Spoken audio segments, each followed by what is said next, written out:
प्रसंग बड़ा मौका है। मोक्षवासी संदीप विष्णुदास जाधव आज हमारे बीच नहीं रहे।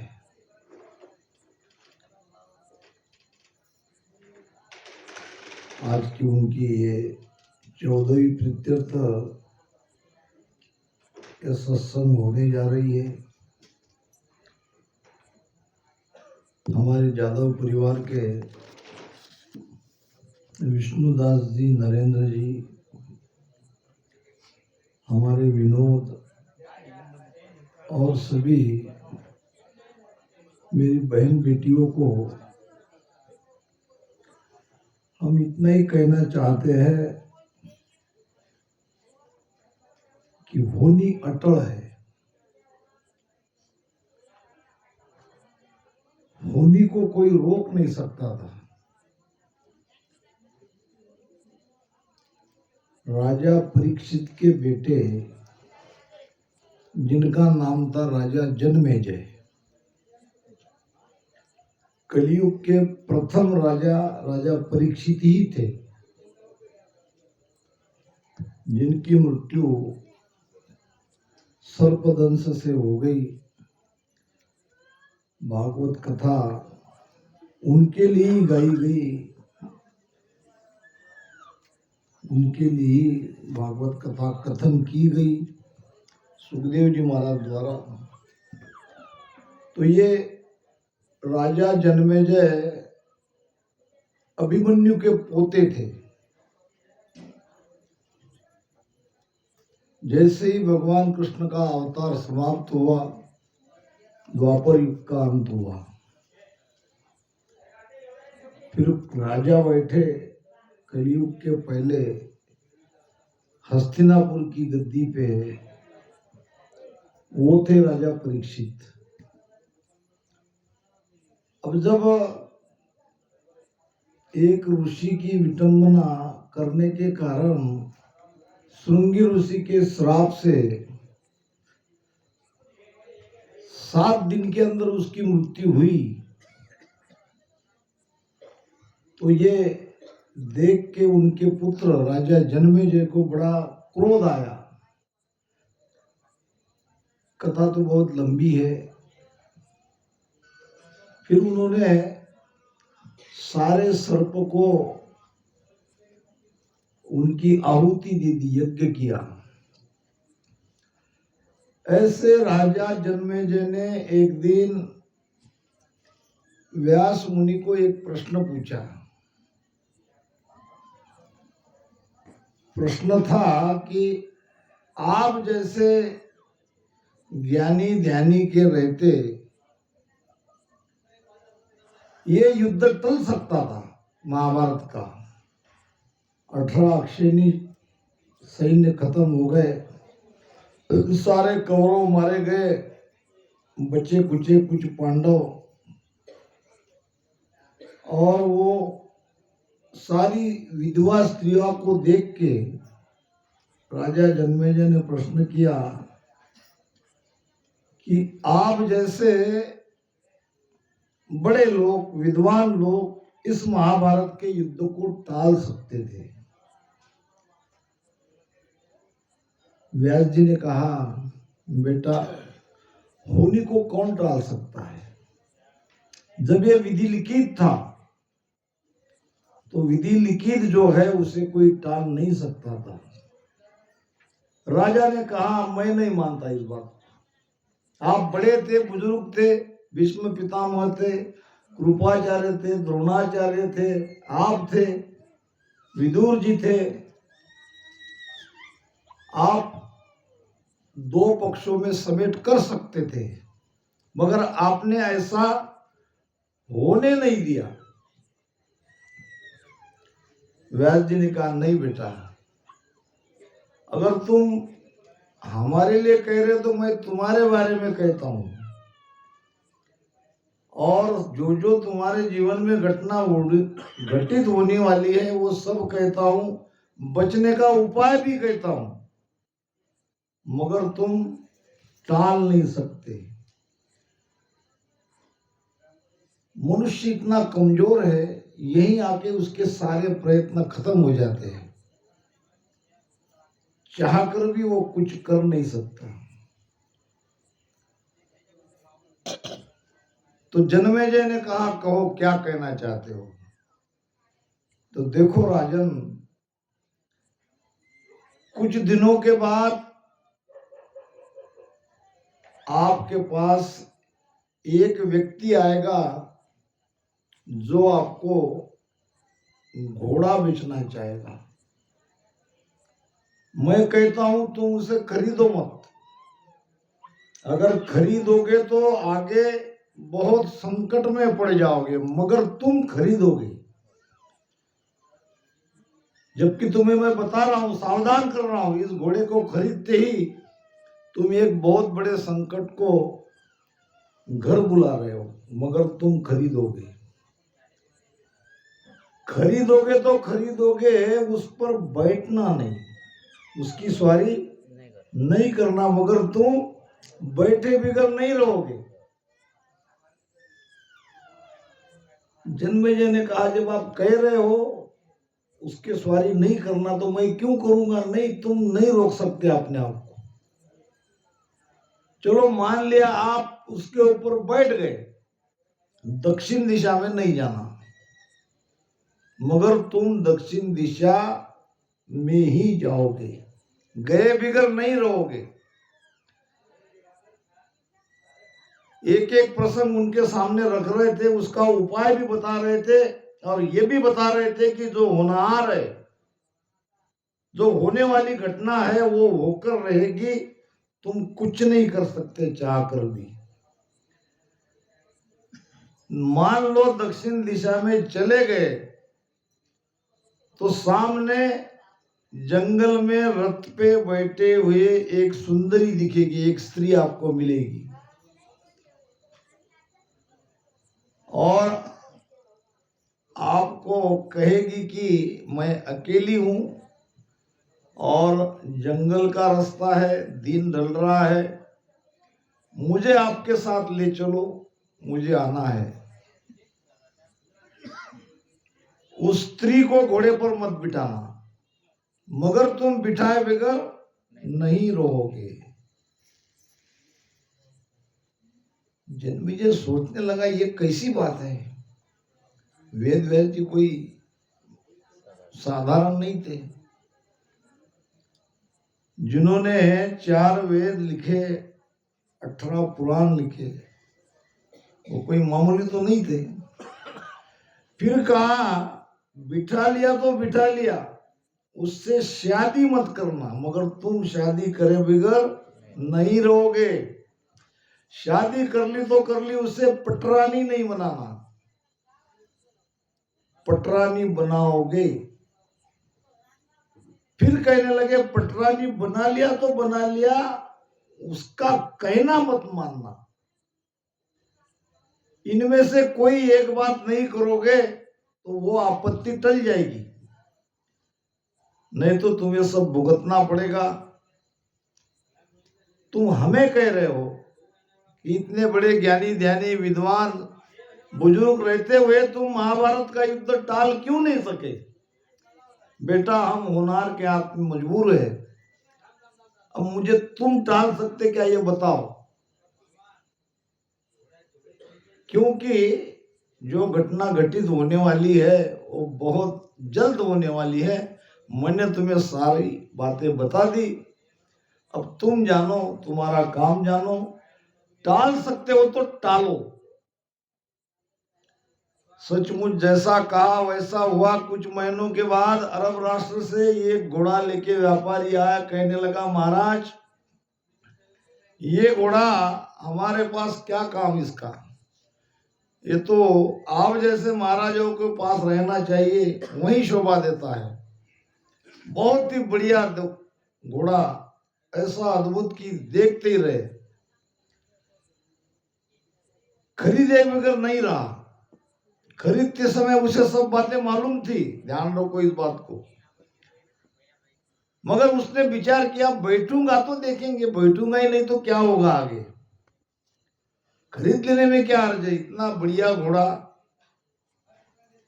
खरीद लिया। एक दिन घोड़ पाक में से घोड़े को ट्रेन करने वाला वो नौकर आया, कहने लगा ये नया घोड़ा बैठने नहीं दे रहा है।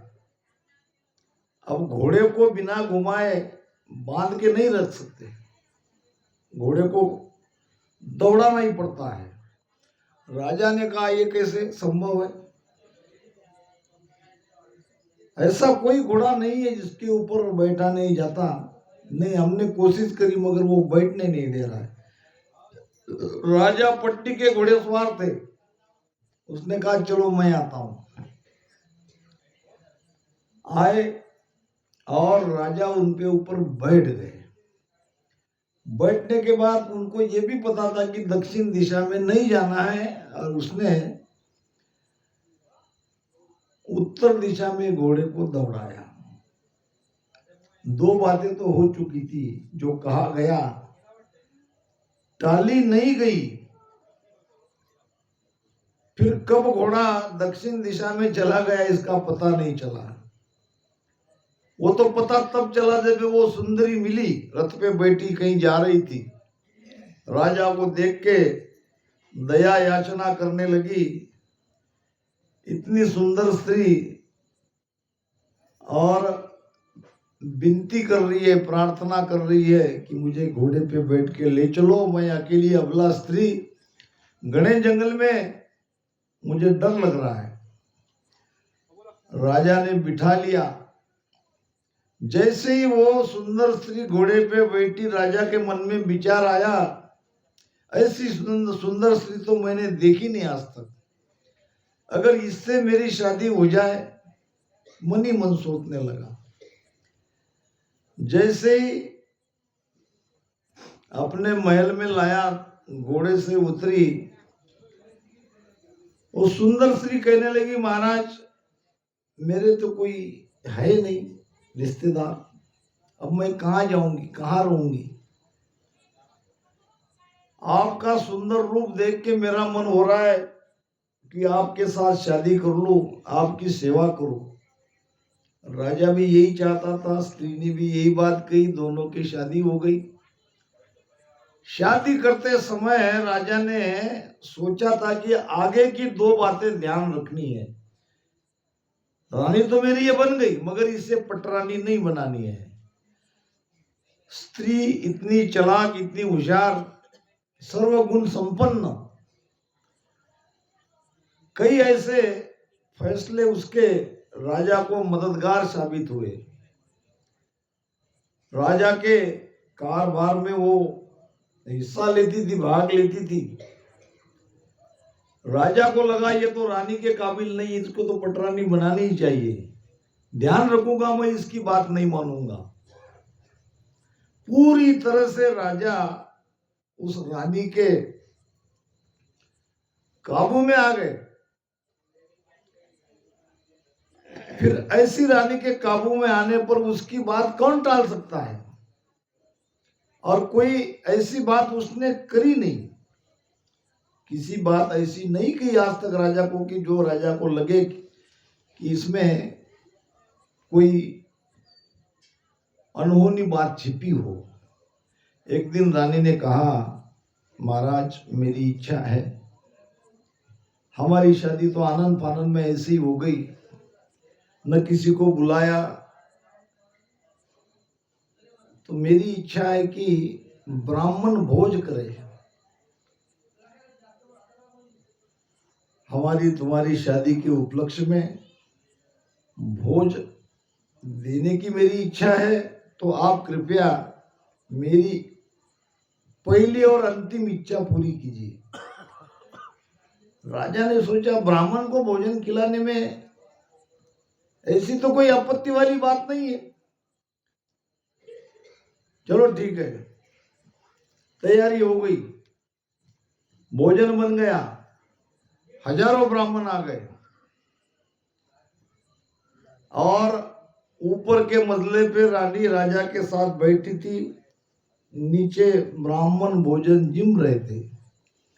वहां से उन्होंने राजा को उंगली से बताया कि ये ब्राह्मण भोजन नहीं कर रहा है, मेरी तरफ देख रहा है। क्या कहा? इनका मन भोजन में नहीं है, ये जब से आया है मैं इसके तरफ देख रही हूं, ये बार बार मुझे निहार रहा है, उसकी आंखों में अलग भाव है, मुझे मेरी तरफ ऐसा देखना ठीक नहीं लग रहा। इतना सुनते ही राजा के अंदर का क्षत्रिय जागा हो गया और आदेश दे दिया कि ये जो देख रहा है मेरी पटरानी की तरफ, इसकी गर्दन काट दो। अब ये की क्या, वहां कोई समझे नहीं, वहां के आजू बाजू के 2-4 ब्राह्मणों का सर काट दिया। धीरे धीरे ऐसा कुछ वहां ये हो गया कि कौन किसको मार रहा है, घनघोर वहां तलवारबाजी चली और हजारों ब्राह्मण मर गए। अब हजारों ब्राह्मण मर गए तो उसका पातक यानी पाप राजा के सिर पे लगा। राजा होश में तब आया जब ये सारी चीजें वो समझ गया कि अब मैंने कितना पाप किया है। मेरे द्वार में, मेरे महल में भोजन के लिए आने वाले निरपराध ब्राह्मण को मार डाला मेरे सिपाहियों ने, मेरे आदेश से। तब गए व्यास जी के पास। व्यास जी ने कहा, राजन, जीवन ऐसा ही है, तुमने हमारे बारे में कहा था जबकि हम कुछ नहीं कर सकते थे, भगवान कृष्ण हमारे साथ थे। अब उन्होंने तो पहले ही कह दिया कि सब सारा मैं, मेरे मुख में ही सब है, जो होने वाला है वो पहले ही बता दिया। महाभारत में एक पात्र है बबरीक, छोटी सी कथा कह दूं फिर विषय की ओर जाएंगे, क्योंकि ये इससे संबंधित है, हमारे जीवन से संबंधित है। भीम का पोता था, 15-16 साल का, 18 दिन युद्ध चला। बीच में यह कथा आती है कि पांडव की तरफ से काफी सैन्य मर गए, पांडव लगभग हार की स्थिति में थे। शाम को जब बैठे और चर्चा करी कि आगे युद्ध की रणनीति कैसी होनी चाहिए, धर्मराज ने कहा भगवान कृष्ण को कि कोई उपाय बताओ, नहीं तो 2-4 दिन में हम हार जाएंगे, कौरवों का विजय हो जाएगा। क्योंकि एक से एक महारथी सेनापति कौरवों की तरफ थे। भगवान कृष्ण ने कहा एक ही उपाय है, 3 लोगों में से एक की बलि देनी है, अगर उसकी बलि दोगे तो युद्ध जीतोगे, नहीं तो नहीं जीत सकते। बताओ कौन है वो 3 लोग? तो भगवान कृष्ण ने कहा मैं पहला। नहीं भगवान, आपकी बलि देके हमको युद्ध नहीं जीतना है, 2 और कौन है वो बताओ। दूसरा है अर्जुन, अर्जुन को मार के उसकी बलि देके युद्ध जीतना ये तो सबसे ज्यादा हार है, इससे बेहतर तो हम युद्ध हार जाए, उसकी नहीं बलि चढ़ा सकते। तीसरा बताओ। तीसरा है भीम का पोता बबरीक। बबरीक को बुलाया गया। भीम ने कहा हम क्षत्रिय लोग हैं, हम तो, हमारे अंदर रोम रोम में नकचक में शूरवीरता भरी है, हम तो जान हथेली पर लेके ही जीते हैं। मेरा पोता स्वेच्छा से हमारा विजय हो इसके लिए अपना प्राण त्यागेगा। बुलाया बबरीक को। बबरीक भी शूरवीर था, क्षत्रिय था। उसने कहा बिल्कुल खुशी खुशी, मेरे मरने से अगर मेरी पांडव सेना की विजय होती है तो मैं जी के क्या करूं। लेकिन मेरी एक इच्छा थी। भगवान कृष्ण ने कहा, बेटा क्या तेरी इच्छा थी? मैं युद्ध देखना चाहता था, कौरव पांडवों में युद्ध कैसा होता है। अगर मैं मर गया तो मेरी देखने की इच्छा रहेगी। भगवान कृष्ण ने कहा, बेटा ठीक है, आप मरने के बाद भी युद्ध देख सकते हो। तो गर्दन काट दी और मस्तक को एक पेड़ पे लगा दिया ऊंचे, और वहां से भगवान कृष्ण ने अपने योग विद्या से उसको सब दिखाई देने लगा। अब युद्ध हुआ, पांडवों की विजय हुई, बचे कुचे शूरवीर सब अपनी अपनी महिमा कर रहे थे। मैंने ऐसा किया, अगर ऐसा नहीं करता तो नहीं जीतते। वो अपना पराक्रम सब अपनी अपनी महिमा मंडन में लगे थे। अब किसी ने पूछा कि भाई ऐसा करेंगे अपन, ये युद्ध देखने वाला वो बबरीक है, उसको पूछेंगे किसने किसको मारा। अब वो सत्य बताएगा, हम तो सब अपनी महिमा में लगे हैं। गए बबरीक के पास, कहा कि तुमने सब देखा? हाँ। किसने किसको मारा है तुम्हें पता है? तो हाँ। तो बताओ, हम सबके अंदर अहंकार आ रहा है, हमको सबको लगता है कि हमारे कारण युद्ध हम जीते। तो बबरीक ने कहा, किसी ने किसी को नहीं मारा, भगवान कृष्ण का एक ही सुदर्शन चक्र घूम रहा था और बाकी ये कौरव पांडव वाले केवल मारने मरने का नाटक कर रहे थे। ये तलवार चलाने का नाटक कर रहा था और वो तलवार लगी ये नाटक कर रहा था। न कोई किसी को मार रहा था, केवल एक ही सुदर्शन चक्र सबको खत्म कर रहा था। इसलिए ऐसी घटना संसार में होती है। ये बात अलग है, संदीप की उम्र इतनी नहीं थी। संयोग से कारंजा सत्संग में मैं गया था, बहुत ही होनहार बच्चा था। इतनी कम उम्र में बड़े बड़े लोगों से उसके संबंध थे। वही बात आएगी, होनी नहीं टाल सकती। महाराज कहते हैं, साधो भाई बिन सोचन कीजे, संतो भाई बिन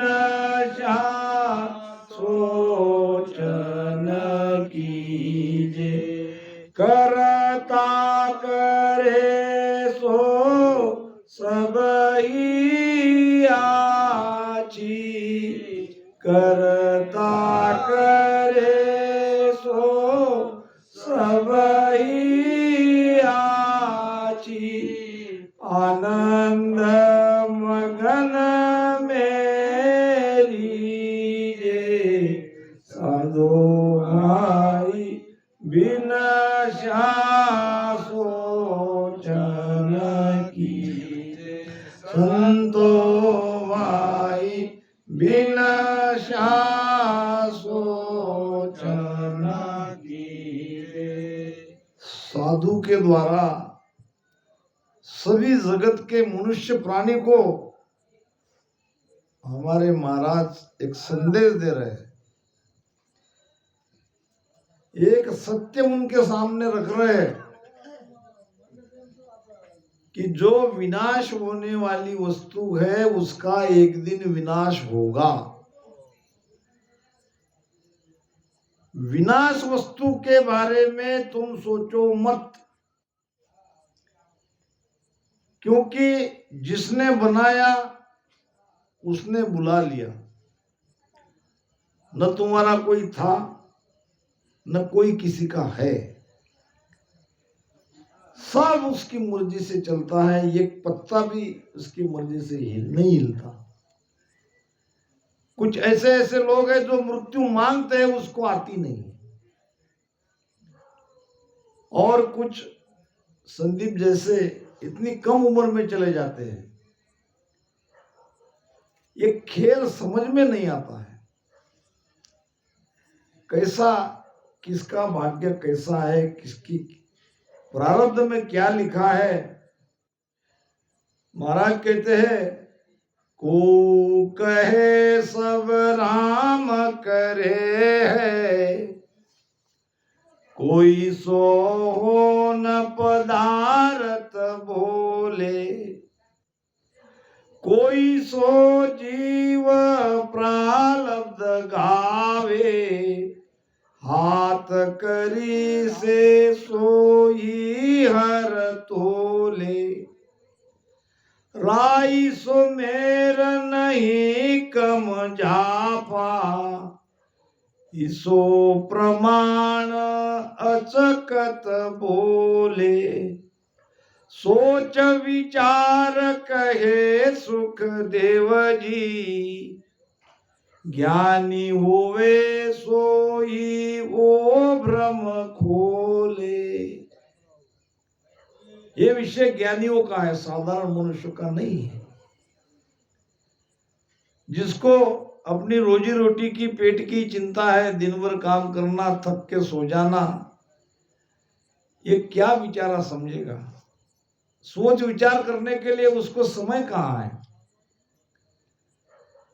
ये जो बैठे यहाँ सत्संगी यही सोच सकते हैं, सोचना पड़ेगा।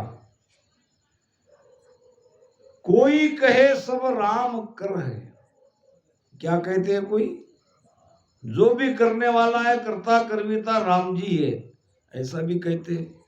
उनकी भी बात सत्य है, क्योंकि और तो कोई दिख नहीं रहा है।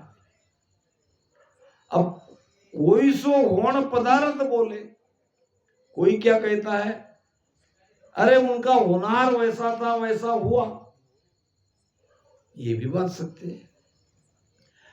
कोई सो जीव प्रारब्ध गावे, कोई क्या कहते हैं कि उनके प्रारब्ध में वैसा था ऐसे हुआ। एक माता जी थी, विधवा थी, पति कई वर्ष पहले चले गए, एक ही बेटा था और उस बेटे का पालन पोषण करते करते बेटा हो गया बड़ा, 15 साल का। दूसरी शादी नहीं करी। थोड़े दिन की बात है, और बेटा थोड़ा बड़ा हो जाए, कमाने लग जाए, फिर इसकी शादी करूंगी, बहू आएगी, पोता पोती होंगे, तो अपना सारा दुखड़ा भूल के इस आशा से जी रही थी। दुर्भाग्य की बात, एक दिन सर्प ने उस 15 साल के बच्चों को डस लिया, वो वहीं मर गया।